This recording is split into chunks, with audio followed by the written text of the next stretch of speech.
Ayan ito mga kapatid, classic 250 ng Rusi na iniwan sa atin. Ang dami niyang MDL dito. Ayan. Kabilaan ng kanyang MDL. Maganda yung kanyang setup. Hindi ko lang sure kung naka-dual disc na ba to nung nakuha o ito ay kinonvert. Pero simple yan lang yung kanyang setup, ang kanyang side mirror. Yan. Classic ba? Ayun, classic 250 ng Rusi. 'Di ba? Ang ganda rin talaga ng Rusi, nasa pag-aalaga lang. O nasa pumoporma, lalo pagka pinopormahan talaga. Ay, ang ganda oh. Yan, oh ha. Yan ang kanyang Rusi.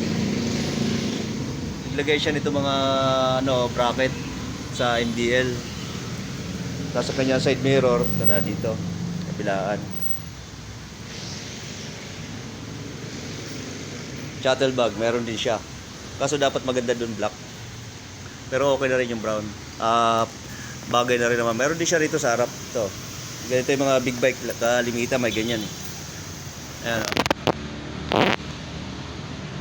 Classic 250 ng Rusi.